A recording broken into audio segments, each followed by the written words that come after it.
नमस्कार, स्वागत है आपका। मैं हूं ओशिन और आप देख रहे हैं राजस्थान स्पेशल। मुख्यमंत्री भजनलाल शर्मा ने अतिवृष्टि प्रभावित क्षेत्रों के संबंध में मुख्यमंत्री कार्यालय में उच्च अधिकारियों की बैठक ली। उन्होंने प्रभावित क्षेत्रों में हर संभव और त्वरित राहत पहुंचाने और बचाव राहत कार्यों को सर्वोच्च प्राथमिकता देते हुए आपदा प्रबंधन गतिविधियों को अधिक सक्रिय बनाने के लिए निर्देश दिया। साथ ही शर्मा ने बैठक में निर्देश दिए कि प्रभारी सचिव अपने प्रभार वाले जिलों का दौरा कर अतिवृष्टि की स्थिति का जायजा ले और जिला प्रशासन के माध्यम से प्रभावित क्षेत्रों में तुरंत राहत पहुंचाए। मुख्यमंत्री ने सुरक्षा की दृष्टि से पुलिस प्रशासन की पूर्ण सतर्कता सुनिश्चित करने के भी निर्देश दिए। उन्होंने निर्देश दिए कि संबंधित विभागों की संयुक्त टीमें गठित कर तत्काल राहत कार्यों में गति लाई जाए।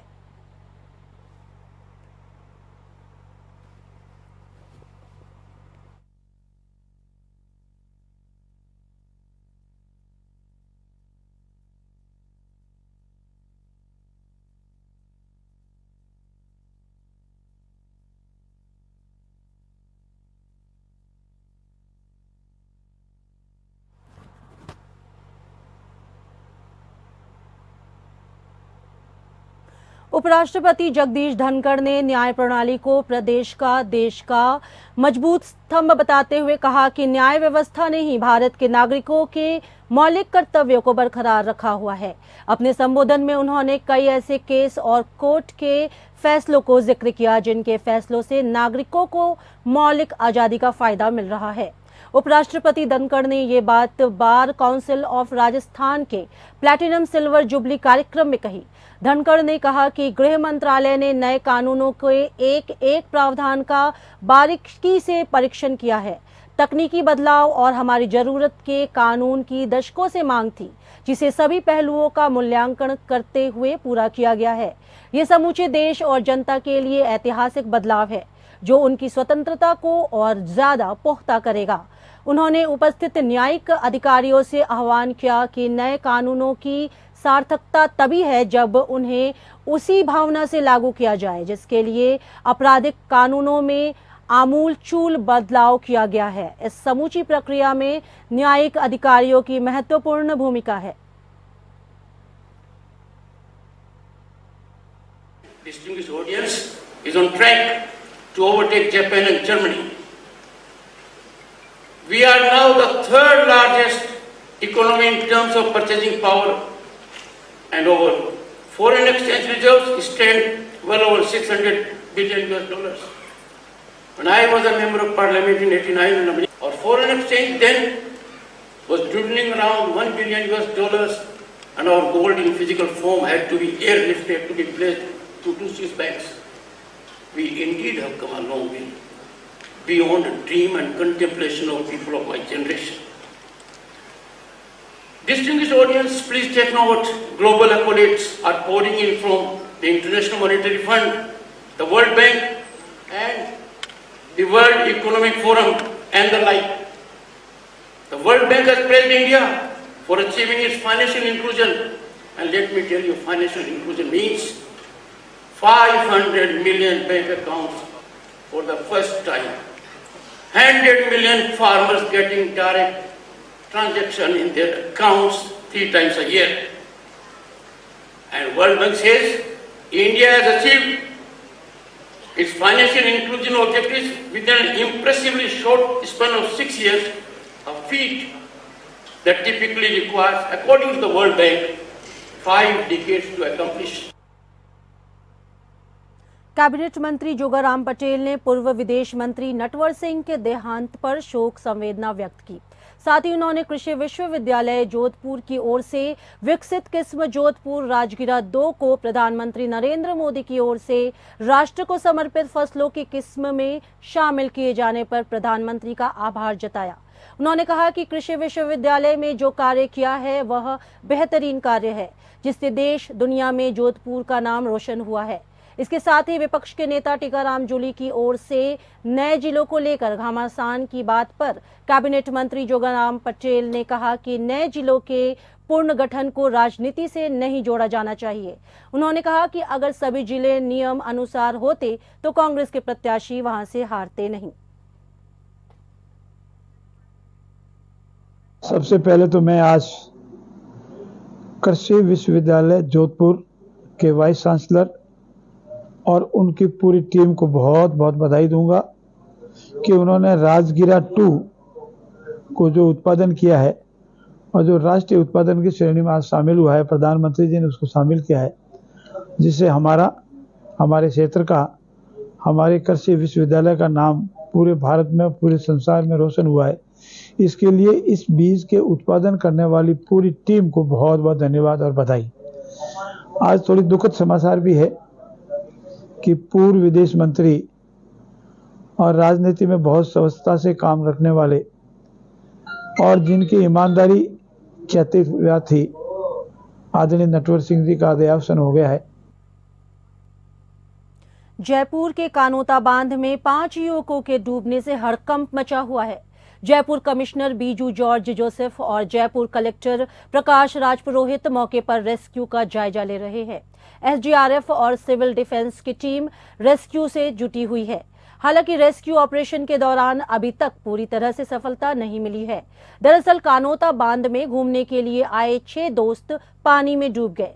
इस दौरान एक युवक पानी से निकलने में कामयाब भी रहा, लेकिन 5 युवक बांध में डूब गए। पैर फिसलने की वजह से 5 युवक डूब गए। एक युवक को बचाने के फेर में सभी दोस्त डूब गए। रेस्क्यू ऑपरेशन के दौरान कानोता बांध से 2 बॉडी मिली है, जबकि 3 की तलाश अभी भी जारी है।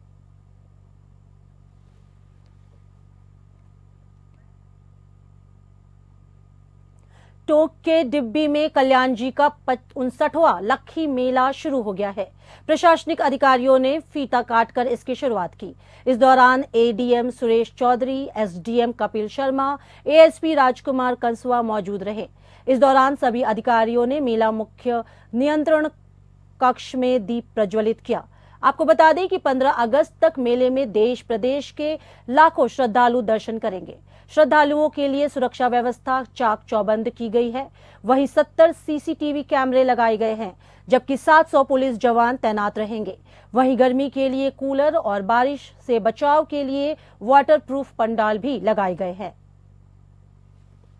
डिग्गी कल्याण जी मेले के लिए किस तरह की सुरक्षा व्यवस्था के लिए कितने जवान, कितने अधिकारी लगाए? आज से जो डिग्गी का लक्खी मेला है वो शुरू हो रहा है। उसका अभी उद्घाटन हुआ है मेला का कंट्रोल रूम का। इस मेला में सुरक्षा के लिए पर्याप्त जाब्ता और अधिकारी लगाए गए हैं। करीब 800 के आसपास जवान और अधिकारी तैनात रहेंगे और जो कि 3 शिफ्ट में ड्यूटी रहेगी सभी की। और हर तरह से हर पॉइंट को हमने कवर किया और किसी भी तरह की कोई प्रॉब्लम नहीं हो आम जन के लिए, इस तरह की व्यवस्था हमने ट्रैफिक की, डाइवर्जन की और अन्य जो लाइन लगा के और व्यवस्थित तरीके से दर्शन कर सके, ऐसी व्यवस्था पुलिस ने की है। कावड़ यात्रा भी निकलनी है मालपुरा में, उसको लेके किस तरह के सुरक्षा? कावड़ यात्रा को लेके आज वापस से पुलिस की एक मीटिंग है और सारी व्यवस्थाएं की गई है। करीब 800 के आसपास वहाँ जाब्ता लगेगा और करीब 50 के आसपास अधिकारी रहेंगे और सभी सीनियर अधिकारी भी मौजूद रहेंगे और किसी भी तरह की कावड़ में कोई समस्या ना आए, ऐसी व्यवस्था हमने करी है। रास्ते में ड्रोन से सुरक्षा रहे। खबर हनुमानगढ़ के नोहर से है, जहां सार्वजनिक निर्माण विभाग नोहर द्वारा सूचना के अधिकार अधिनियम के तहत मांगी गई सूचनाएं प्रार्थी मोहन सिंह को उपलब्ध नहीं करवाई गई। सार्वजनिक निर्माण विभाग नोहर ने अगले झूठे व मनगढ़ंत तथ्य छुपाने के लिए प्रार्थी को गुमराह किया जा रहा है। आपको बता दें कि सूचना का अधिकार अधिनियम 2005 की धारा 6(1) के अंतर्गत प्रेषित किए गए प्रथम आवेदन में लोक सूचना अधिकारी एवं अधिशासी अभियंता पीडब्ल्यूडी खंड नोहर शशांक वर्मा द्वारा आरटीआई अधिनियम की धारा 6(1) का झूठा हवाला देकर सूचना रोक ली गई है। प्रार्थी मोहन सिंह ने सार्वजनिक निर्माण विभाग से निम्न सूचनाएं मांगी थी, जो प्रार्थी को विभाग ने उपलब्ध नहीं करवाई। पीडब्ल्यूडी खंड नोहर में नवनिर्मित प्रभारी अधिकारी का आवास, विभाग का नवनिर्मित कार्यालय भवन कार्यालय में स्थापित एयर कंडीशन उपकरण को कि वित्तीय एवं प्रशासनिक स्वीकृति की नकल, खरीद बिल और भुगतान की नकल चाही की गई थी, जो सूचना के अधिकार अधिनियम के तहत आती है। सार्वजनिक निर्माण विभाग ने अपनी पोल पट्टी खोलने के डर से प्रार्थी को मनगढ़ंत हवाला दिया गया है, जो सही नहीं है।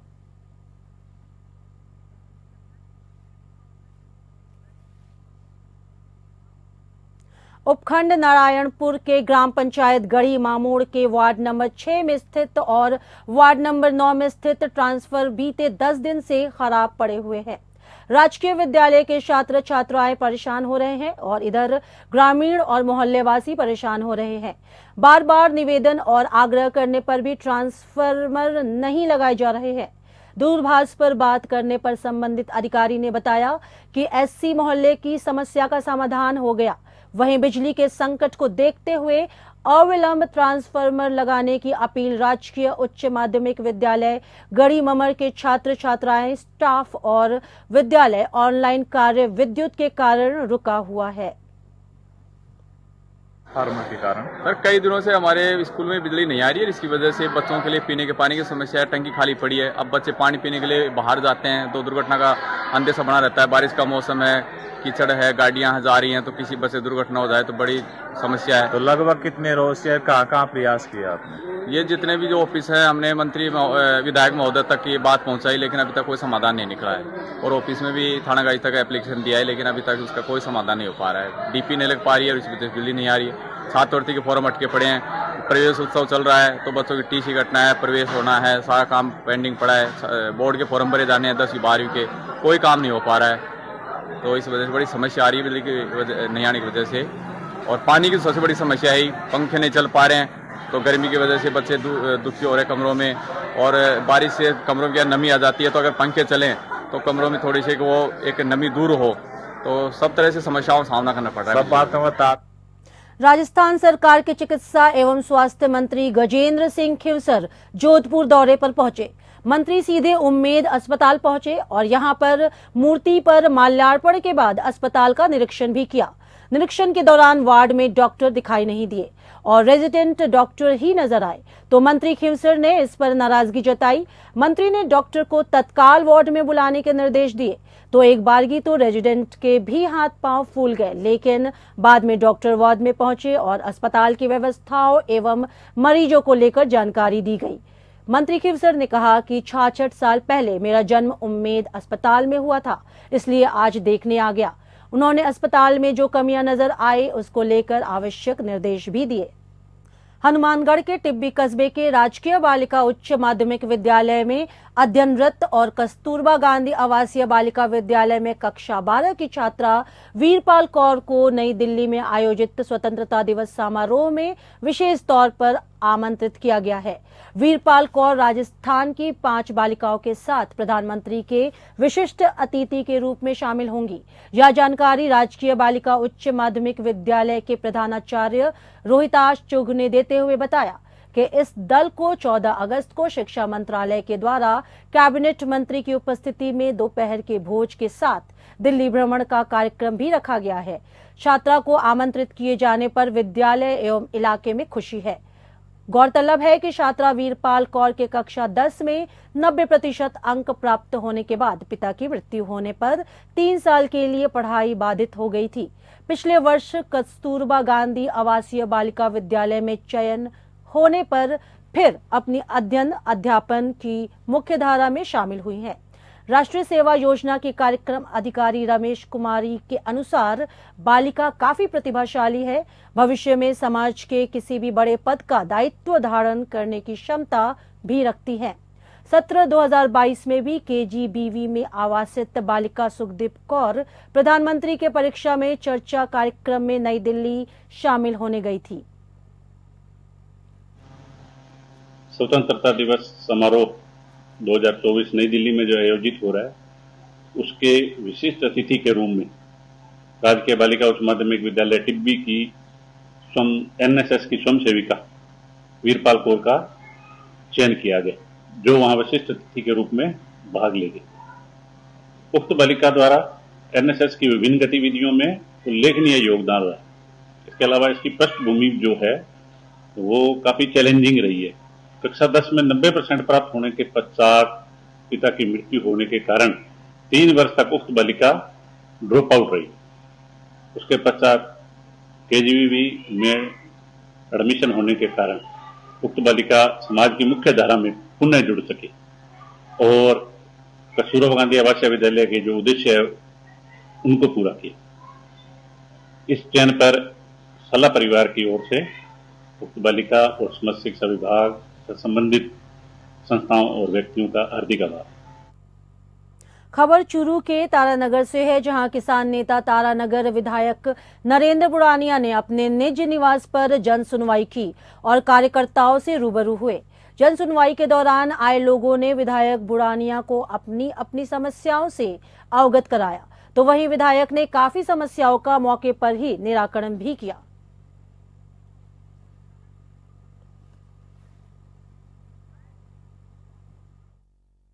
लोक देवता बाबा रामदेव के दर्शन पैदल जाने वाले यात्रियों के लिए पिछले 29 साल से निःशुल्क शिविर का आयोजन करती आ रही है। रामदेवरा पैदल यात्री सेवा समिति ने शिविर का शुभारंभ किया। शिविर का शुभारंभ होते ही गुजरात से रामदेवरा जाने वाले यात्री पहुंचे। शिविर के शुभारंभ पर समिति के कार्यकर्ताओं ने परिसर में स्थित बाबा रामदेव मंदिर में आरती का आयोजन भी किया। बाबा रामदेव के दर्शन के लिए हर बार गुजरात से भारी संख्या में श्रद्धालु रामदेवरा जाते हैं। इसके लिए भीनमाल में श्रद्धालुओं को ठहरने की उत्तम व्यवस्था निःशुल्क मिले, इसके लिए ये शिविर का 1 माह तक चलाया जाता है। शिविर के दौरान चाय, नाश्ता, दोनों समय भोजन, मालिश करने, चिकित्सा व्यवस्था के पुख्ता प्रबंध भी किए गए हैं।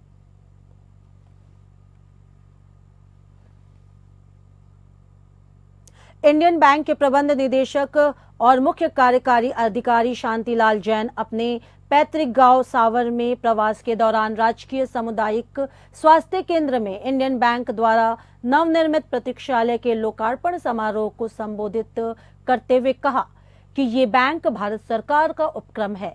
इंडियन बैंक 1907 से निरंतर राष्ट्र सेवा में सहयोग कर रहा है।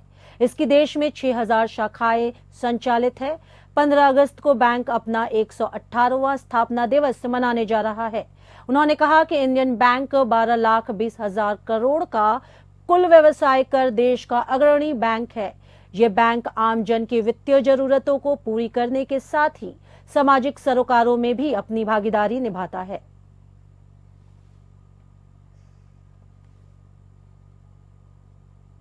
अलवर के राजगढ़ में शॉर्ट सर्किट होने के कारण ट्रक में आग लग गई। आग लगने से ट्रक के आगे का हिस्सा पूरी तरह जल गया है। सूचना पर राजगढ़ नगर पालिका अग्नि फायर इंचार्ज फायर ब्रिगेड के साथ मौके पर पहुंची और आग पर पूरी तरह से काबू पाया। इस अग्निकांड में कोई जनहानि नहीं हुई है।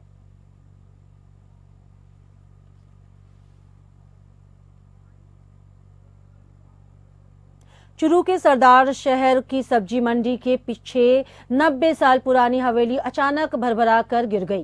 तेज धमाके की आवाज से आसपास के लोगों में अफरा तफरी मच गई और दहशत का माहौल भी ज्ञापित हो गया। हालांकि हवेली के नीचे दबने से कोई जनहानि नहीं हुई है, लेकिन 2 मोटरसाइकिल और कुछ सामान दबने की सूचना मिली है। हवेली का मलबा सड़क पर गिरने से सड़क जाम हो गया है। लोगों का कहना है कि आसपास 3-4 जर्जर हवेलियां और भी है जो गिरने की कगार पर है। प्रशासन को इन्हें चिन्हित कर सुरक्षित गिराने चाहिए ताकि संभावित हादसे से बचा जा सके। पहले कोई आशंका थी यहाँ पर? हाँ, इतना बड़ा पत्थर गिरा था कमरे के अंदर। तो आपने सेठ को शिकायत की थी। क्या नाम है सेठ का? बुद्ध मस्जिद आंचलिया की। कितनी वो पुरानी हवेली तो है? गुजर गए। कितनी पुरानी हवेली है? ये 80 से 90 साल पुरानी है हवेली है। अभी आप किराए रहते थे? हाँ। क्या हादसा हुआ आज? आज हादसा ये सवा हम सुबह जहाँ से गिरी है वहां से मेरी घरवाली, मेरी वाइफ सफाई कर रही थी, बुआरी निकाल के पोछा मार रही थी, तो ऊपर से बाठा के पत्थर गिरने चालू हो गए। मैं वहां उसके पास में सो रहा था, वीडियो देख रहा था। जब ज्यादा जोर पड़ा तब मेरी घरवाली वहां से भागी और मेरे को उठा के दे गई। हम तो उधर गए, इतने में नीचे आके पड़ गए। विराटनगर विधानसभा क्षेत्र के मालूताना अलवर सड़क मार्ग पर अज्ञात वाहन ने मोटरसाइकिल को टक्कर मार दी। घटना की जानकारी देते हुए मान सिंह ने बताया कि दुर्घटना में मोटरसाइकिल सवार गंभीर रूप से घायल हो गया। घटना की सूचना मिलते 108 मौके पर पहुंची। पायलट मान सिंह ने बताया कि घायल को 108 की सहायता से अस्पताल भेजा गया, जहां चिकित्सकों ने घायल का इलाज प्रारंभ कर दिया है।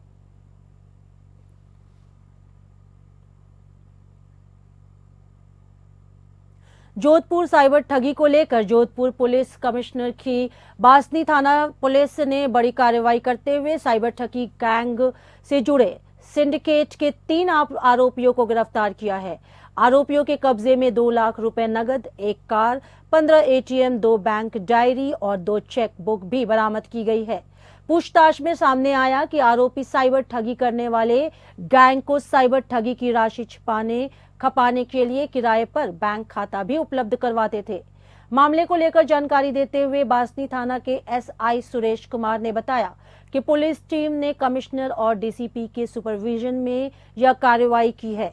टीम ने बासनी थाना अधिकारी शफीक खान के निर्देशन में कार्रवाई को अंजाम दिया है।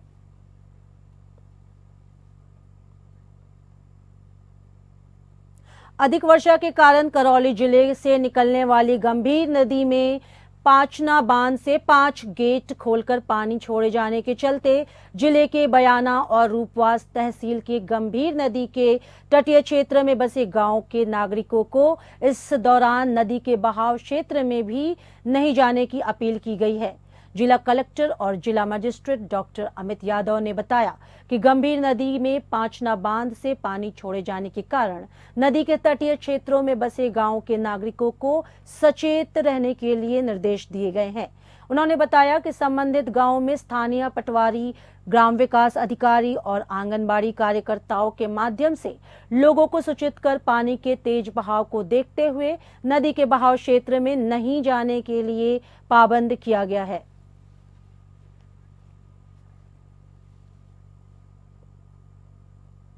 और राजस्थान स्पेशल में मेरे साथ फिलहाल इतना ही। नमस्कार।